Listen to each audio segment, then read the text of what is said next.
우리에게 주신 하나님 말씀은 사도행전 9장 32절에서 43절까지의 말씀입니다.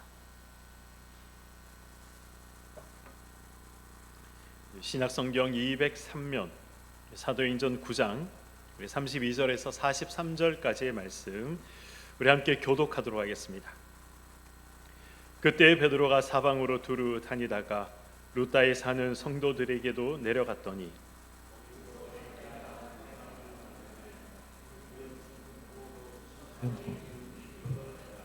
베드로가 이르되 에니야야 예수 그리스도께서 너를 낫게 하시니 일어나 내 자리를 정돈하라 한데 곧 일어나니 루다와 사론에 사는 사람들이 다 그를 보고 주께로 돌아오니라. 요바에 다비다라 하는 여 제자가 있으니 그 이름은 번역하면 도르가라. 선행과 구제하는 일이 심히 많더니 그때에 병들어 죽음에 시체를 씻어 다락에 누이니라. 루다가 요바에서 가까운지라 제자들이 베드로가 거기 있음을 듣고 두 사람을 보내어 지체 말고 와달라고 간청하여 베드로가 일어나 그들과 함께 가서 이르매 그들이 데리고 다락방에 올라가니 모든 과부가 베드로 곁에 서서 울며 도르가가 그들과 함께 있을 때에 지은 속옷과 겉옷을 다 내보이거늘. 베드로가 사람을 다 내보내고 무릎을 꿇고 기도하고 돌이켜 시체를 향하여 이르되 다비다야 일어나라 하니 그가 눈을 떠 베드로를 보고 일어나 앉는지라. 베드로가 손을 내밀어 일으키고 성도들과 과부들을 불러들여 그가 살아난 것을 보이니 온 요빠 사람이 알고 많은 사람이 주를 믿더라. 베드로가 요빠에 여러 날 있어 시몬이라 하는 무두장이의 집에서 머무니라. 아멘. 전 지난주 한 기사를 보게 됐습니다. 기사의 내용은 이런 것이었습니다. 절도와 사기죄로 이제 수감 생활을 마치고 출소한 어떤 사람이 만 24시간이 되지 않아서 또 절도와 사기죄로 붙잡혔다라는 그런 내용이었습니다. 어느 모텔에서 자기 차도 아닌데 이제 모텔 주인에게 자기 차니까 차 키를 달라라고 이제 요청을 하고 자기 차도 아닌 차를 가지고 이 사람이 이제 나갔던 거죠. 그런데 그것이 붙잡혔던 것입니다. 그런가 하면 이 강제추행 혐의로 이 수감 생활을 마치고 풀려난 어떤 사람은 이 수감 생활을 끝내고 풀려난 지 4시간 만에 또다시 강제추행을 하다가 이 현행범으로 그 자리에 붙잡혔다라는 그러한 기사도 보게 되었습니다. 우리 성도님들은 이런 기사들을 보시면 어떤 생각이 드십니까? 사람은 변하지 않는다. 사람은 고쳐서 사용하는 것이 아니다. 이런 생각들이 아마 다들 드실 것입니다. 저는 지금까지 신앙생활을 하면서 예수를 믿는다, 신앙을 가졌다, 그렇게 이야기를 하지만 자신의 다듬어지지 않은 그러한 성정 때문에 많은 사람들에게 상처를 주는 그러한 분들을 많이 봐왔습니다. 그러나 하나님이 고치지 못할 사람은 없다라는 그런 말이 있는 것처럼 은혜를 받아서 인격이 180도 변화된 사람도 보았고, 이 갑작스러운 어떤 건강의 이상이나 사업의 실패나 아니면 이 예상하지 못했던 어떤 어려움에 빠져서 또 하나님께 돌이킨 그러한 분들을 보기도 했습니다. 아니면 일평생 하나님께서 조금씩 다듬어 가시는 그러한 분들도 저는 보았습니다. 조금 덜 다듬어졌거나 또 더 다듬어졌거나의 어떤 차이이지 하나님이 보실 때에는 저와 여러분 모두가 미흡하고 미숙하고 부족한 그런 사람들인 것이죠. 자신의 성정대로 살아가는 그런 사람들이 바로 저와 여러분들의 모습인 것입니다. 마음에 들지 않으면 우리는 이 관계를 단절해버리면 된다, 끊어버리면 된다, 그런 생각들을 우리는 종종 하며 살아갑니다. 내가 상처받을 바에는 관계를 단절시키는 게 낫다, 그렇게 우리가 생각할 때가 많은 것이죠. 그런데 왜 하나님은 때로는 슬퍼하시고 때로는 분노하시고 때로는 이 답답해 하시면서도 우리와의 관계를 단절시키지 않고 포기하지 않는 것일까요? 오늘 설교는 이러한 질문으로부터 출발하게 되었습니다. 오늘 본문은 이 그때에라는 말로 시작하고 있습니다. 32절에서 말씀하는 이 그때는 언제를 말하는 것입니까? 예루살렘에서 예수 믿는 자들을 붙잡아 들이고 핍박하던 그때, 변화된 사울을 잡아 죽이기 위해서 혈안이 되어 있던 그때, 그럼에도 교회가 든든히 서가고 믿는 자들의 수가 날마다 늘어나던 이 그때를 말하는 것입니다. 이 사도행전 8장을 보시면 예루살렘에 있는 교회에 큰 박해가 있어서 사도들 외에 모두 다 흩어졌다라는 그러한 기록이 있습니다. 그래서 빌립은 살기 위해서 사마리아로 도망쳤습니다. 유대인인 빌립이 사마리아로 도망쳤다라는 것이 어떤 의미가 있다라고 제가 말씀을 드렸습니까? 유대인과 이 사마리아인들은 서로 상종하지 않던 사람들이었습니다. 정말 원수같이 여기며 살아갔던 그러한 사람들이었죠. 이 깊은 감정의 골이 지금 수백 년 동안 이어져 내려오고 있었습니다. 그러나 이 상황이 너무나도 급박했기 때문에 빌립은 살기 위해서 어쩔 수 없이 사마리아로 도망가야 했습니다. 마치 이 다윗이 사울의 칼날을 피해서 살기 위해서 이 원수였던 블레셋으로 도망쳤던 것과 동일한 상황이었던 것이죠. 그런데 도망친 그 자리에서도 하나님은 빌립을 사용하셔서 이 결단코 변하지 않을 것 같았던 이 사마리아 사람들을 하나님께서는 변화시켜 나가셨던 것입니다. 사도행전 9장에서는 또 결단코 변화되지 않을 것만 같았던 이 사울이 변화되었습니다. 예수 믿는 자들을 잡아 죽이는 그 일의 선봉장이었던 이 사울이 이제 예수 그리스도를 구주로 고백하는 그러한 일이 정말 있을 수 없는 일이 일어났던 것이죠. 예루살렘 교회의 핍박은 여전히 있었습니다. 아니 어쩌면 자신들, 이 유대인들이 믿고 의지했던 이 사울마저 예수를 구세주로 고백하는 있을 수 없는 일이 일어났기 때문에 이 핍박은 더욱 거세졌을지도 모릅니다. 그러나 놀랍게도 교회는 평안히 든든히 서갔고 믿는 자의 수는 늘어나는 정말 이해할 수 없는 그러한 일이 일어나고 있었습니다. 사랑하는 성도 여러분, 베드로가 이러한 사건들을 지켜보면서 무슨 생각을 했을까요? 만약 여러분들이라면 무슨 생각을 하셨겠습니까? 베드로는 하나님의 일하심은 정말 놀랍다.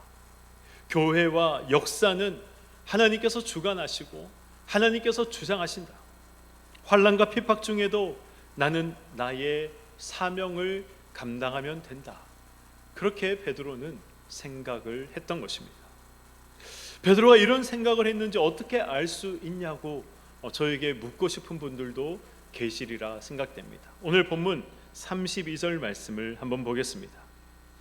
그때에 베드로가 사방으로 두루 다니다가 루다에 사는 성도들에게도 내려갔더니 라고 기록을 하고 있습니다. 베드로가 사방으로 두루 다녔다라고 우리 성경이 기록을 하고 있습니다. 여기에서 사방으로라는 말의 이 헬라어 원문을 보면 이런 의미가 있습니다. 모든 지역을 관통하여 다녔다라는 의미가 있습니다. 한 지역도 빠짐없이 철저하게 유대와 사마리아에 있는 모든 지역들, 사람이 살고 있는, 사람이 거주하고 있는 모든 성읍들을 이 베드로가 빠지지 않고 철저하게 관통하여 복음을 증거하며 다녔다라고 해석할 수 있는 것입니다. 예수님은 베드로에게 예루살렘과 온 유대와 사마리아와 땅 끝까지 이르러 내 증인이 되어라 라고 그렇게 명령하셨습니다. 예루살렘 교회를 지키고 있던 베드로는 이 빌립이 사마리아에서 복음을 전하자 이 사마리아 사람들이 회심하기 시작했다라는 그러한 소식을 듣게 되고 이 직접 사마리아로 찾아갔었습니다. 그리고 거기에서 정말 이 사마리아 사람들, 변화되지 않을 것 같은 이 사마리아 사람들, 자신들과 이 원수처럼 지내던 이 사마리아 사람들이 복음 때문에 회심하고 변화되는 그러한 역사적인 장면들을 베드로가 직접 목격하기 시작했던 것이죠. 핍박자 사울이 회심하고 이 예루살렘 교회는 그럼에도 불구하고 핍박 속에서 든든히 서가고 믿는 자의 수가 날마다 더해져가는 놀라운 그러한 일들을 베드로는 목격하게 됩니다. 이런 사건들을 통해 베드로는 교회와 역사의 주인은 하나님이시다, 하나님께서 이 모든 것들을 만들어 가신다, 나는 주어진 사명을 감당하면 된다, 이 사실을 베드로가 다시 한번 깨닫게 되었던 것입니다. 그래서 예루살렘 교회를 지키고 있던 베드로가 온 유대와 사마리아를 관통하여 복음을 증거하는 그 자리까지 갈 수 있었던 것입니다. 저는 사도행전 8장 말씀을 준비하면서 이 8장 1절 말씀에 굉장히 큰 은혜와 도전을 개인적으로 받았습니다. 8장 1절은 이렇게 기록이 되어 있습니다. 사울은 그가 죽임 당함을 마땅히 여기더라. 그날에 예루살렘에 있는 교회에 큰 박해가 있어 누구 외에는요? 사도 외에는, 이 사도들 외에는 다 유대와 사마리아 모든 땅으로 흩어졌다라고 기록되어 있습니다. 말이 좋아 흩어졌다라고 기록한 것이지 사실은 핍박을 피해서 살기 위해 도망갔다는 말입니다. 예수의 제자들은 도망가지 않았습니다. 예수의 제자들, 그 제자들은 예루살렘 교회를 지키고 있었던 것이죠. 교회를 지켰습니다. 예수를 버리지 않았습니다. 이 제자 속에 누가 있었습니까? 이 제자 속에 바로 베드로도 포함되어 있었습니다. 베드로는 어떤 사람이었습니까? 모두가 예수를 배반하고 모두가 예수를 부인하더라도 자신은 그렇지 않을 것이다 라고 누구보다도 자신 있게 외쳤던 사람이고, 누구보다도 큰 소리로 외쳤던 사람이 바로 베드로였습니다. 그러나 누구보다도 가장 많이 예수를 부인했고 누구도 하지 않았던 그 저주까지 하며 맹세했던 사람이 베드로였던 것을 우리는 알고 있습니다. 그런 베드로가 핍박 속에서도 교회를 지키는 모습을 보고 저는 감동하지 않을 수가 없었고 도전을 받지 않을 수가 없었습니다. 그러나 예루살렘 교회를 떠나서 사방으로 두루 다녔다, 온 유대와 사마리아를 관통했다는 이 말씀을 통해 베드로가 더 깊은 신앙의 자리, 더 깊은 믿음의 자리로 옮겨진 사실을 저는 발견하게 되었습니다. 목숨을 걸고 교회를 지켜야 한다 그렇게 생각을 했지만 이제 목숨을 걸고 예수 그리스도의 말씀을 따라야 한다라는 그 생각의 자리까지 옮겨가게 되었던 것입니다. 그리고 그는 죽음의 자리에서도 예수를 부인하지 않고 순교를 당하는 순교자의 자리까지 갔다는 사실을 우리는 또한 알고 있습니다. 누가 베드로를 이렇게 만들어 나가셨습니까? 하나님께서 베드로를 그렇게 만들어 나가셨던 것이죠. 베드로가 단지 도구이거나 부속품에 불과했다면, 저와 여러분이 단지 도구이거나 하나님의 어떤 부속에, 하나님 일을 감당하기 위한 어떤 부속에 불과했다면 쓸모없거나 필요 없거나 능력이 부족하거나 하나님 기대에 미치지 못했다면 하나님께서 그냥 버리시면 되는 것입니다. 다른 것으로 교체해버리시면 그만인 것입니다. 다듬거나 고쳤을 이유가 전혀 없는 것이죠. 그러나 도구가 아니고 우리가 부속이 아니기 때문에 하나님은 베드로를 끝까지 붙잡고 그를 다듬어 나가셨던 것입니다. 그리고 저와 여러분들도 끝까지 붙잡고 다듬어 나가시는 것입니다. 그래서 예수를 믿고 예수 안에 있는 우리에게 소망이 있는 것이죠.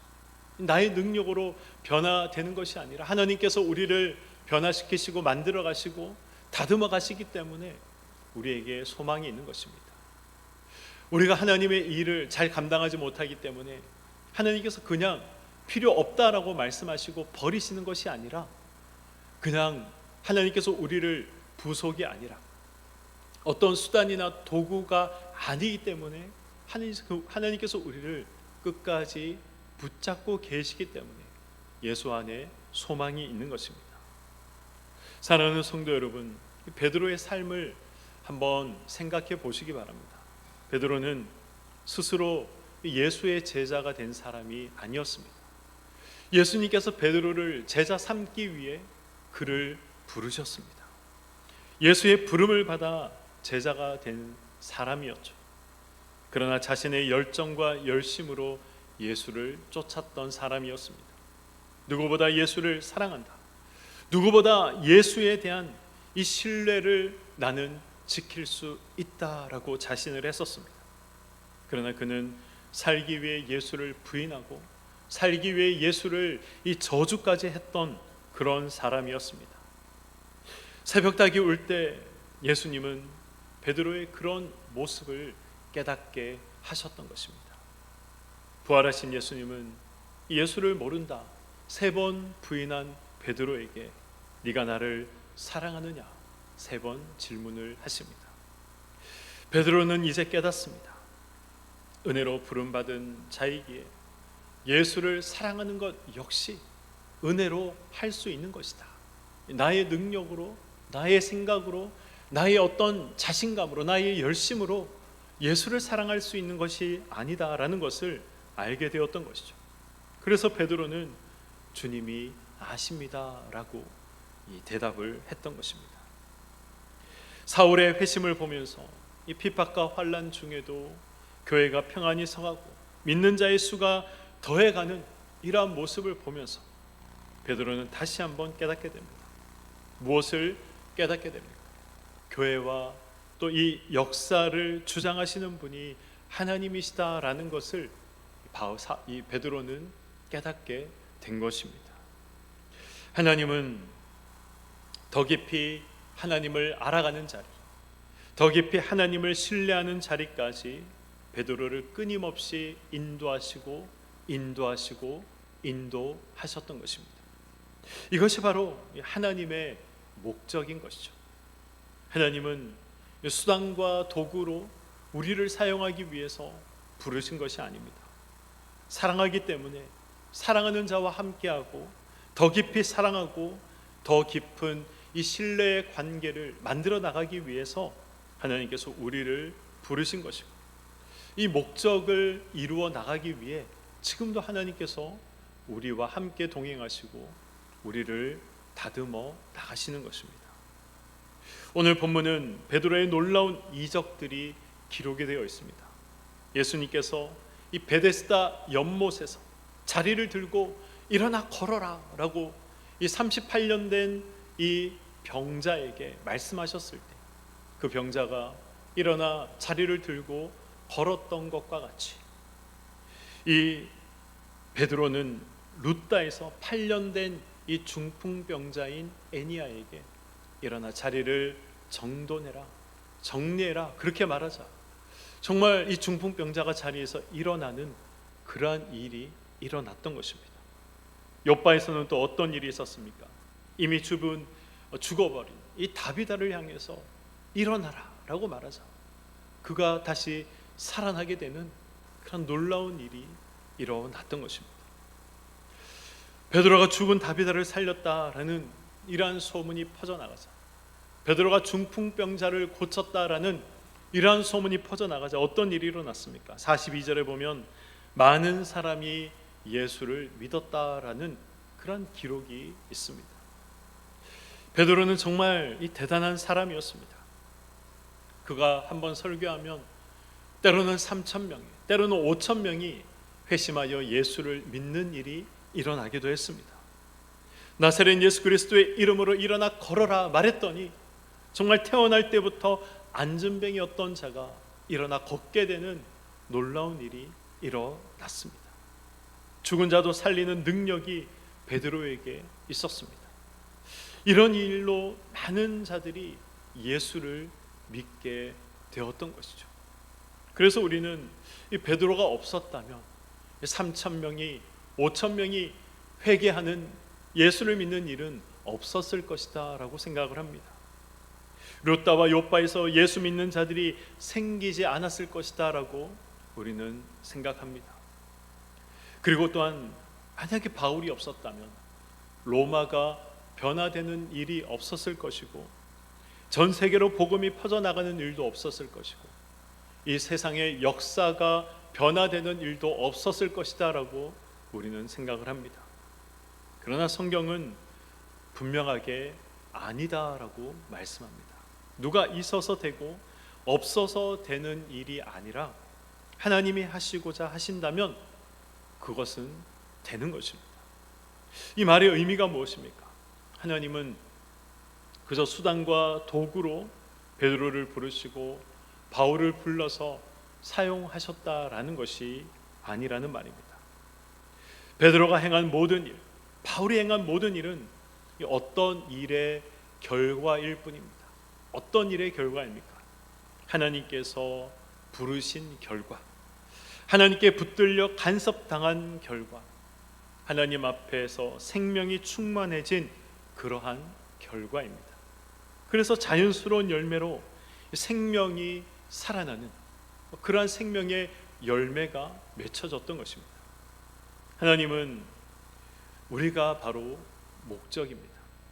그래서 신자로 살아가는 저와 여러분의 인생 속에서 일어나는 크고 작은 일들, 좋고 나쁜 일들, 그리고 기쁘고 슬픈 모든 일들을 통해서 하나님께서는 우리를 다듬어 나가시는 것입니다.